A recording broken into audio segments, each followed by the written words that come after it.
तेरी अंजुमन में जालिम अजब एहतमाम देखा, कहीं जिंदगी की बारिश तो कहीं कत्लेआम देखा।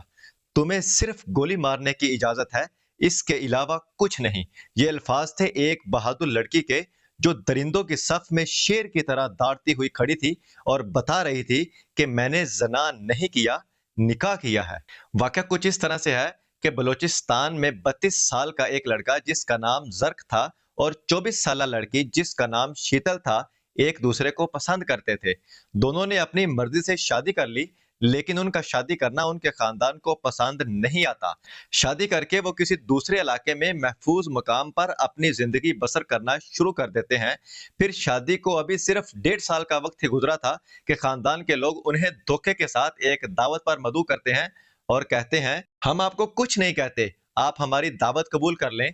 वो दोनों मियाँ बीवी जो निकाह कर चुके थे, खानदान वालों की दावत पर वापस अपने आबाई घर आते हैं।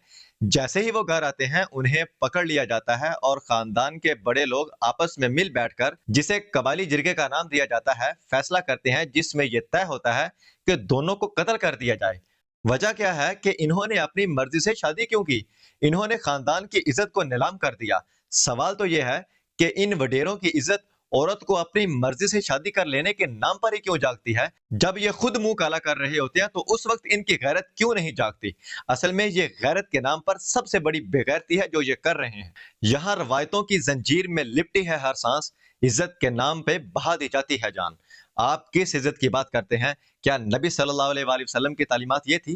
क्या अल्लाह का कुरान ये कहता है कि किसी लड़की को उसकी पसंद या नापसंद की बुनियाद पर मौत के घाट उतार दिया जाए? कुरान में तो ये है कि अगर औरत की मर्जी के बगैर उसका निकाह किया जाए तो निकाह ही बातिल है। आप किस दीन को मानते हैं? आप किस नबी को मानते हैं? नबी सल्लल्लाहु अलैहि वसल्लम की तालीमात तो ये नहीं थी। उनकी तालीमात तो ये थी कि बेटी से उसकी रजा पूछी जाए, अगर वो इजाजत दे तो वहां निकाह कर दो, वरना रहने दो। जब हजरत बीबी फातिमा सलामुल्लाहि अलैहा के रिश्ते की बात हुई तो खुद हजरत अली चलकर हजरत फातिमा का रिश्ता मांगने आए। अल्लाह के नबी ने हजरत अली का पैगाम हजरत बीबी फातिमा को सुनाया और पूछा कि बेटी, क्या मैं अली से तेरा रिश्ता कर दूं? क्या तू इस पे राजी है? तो उन्होंने खामोशी का इजहार किया। तो अरब में किसी लड़की की खामोशी उसकी रजामंदी समझा जाता था। तो उनकी रजा शामिल हुई तो अल्लाह के नबी ने हजरत अली से शादी की, वरना वो ना करते। तो मेरे नबी की तो ये तालीमात हैं। आप किस नबी को मानते हैं? हजरत इब्ने अब्बास से रवायत है कि एक कंवारी लड़की अल्लाह के नबी के हजूर पेश हुई और अर्ज की, या रसूल अल्लाह, मेरे बाप ने मेरा निकाह जिस आदमी के साथ किया है, मैं उसके साथ जिंदगी नहीं गुजारना चाहती। तो अल्लाह के नबी ने उस लड़की को इख्तियार दिया कि तुम चाहो तो इस निकाह को खत्म कर सकती हो।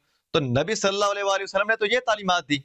तुम ये दीन कहां से लेके आए हो कि जिसमें बगैर किसी वजह के मौत के घाट उतार दिया जाए? इन घटिया लोगों ने इज्जत और गैरत के नाम पर दीन को भी बदनाम कर रखा है। बर्रे सगीर की सरजमीन को औरतों के लिए जहन्नुम बना रखा है। याद रखिए, अगर बलोच और पश्तूनों ने औरत के बारे में अपनी रवायात में नरमी या तब्दीली ना की तो आने वाली नस्लें इन्हें रोएंगी, अपने बड़ों को बद्दुआएं देंगी और इन मजलूम औरतों की आहें आसमान का कलेजा चीरेंगी। औरत ने जन्म दिया मर्दों को, मर्दों ने उसे बाजार दिया। जब जी चाहा मसला कुचला, जब जी चाहा दुत्कार दिया।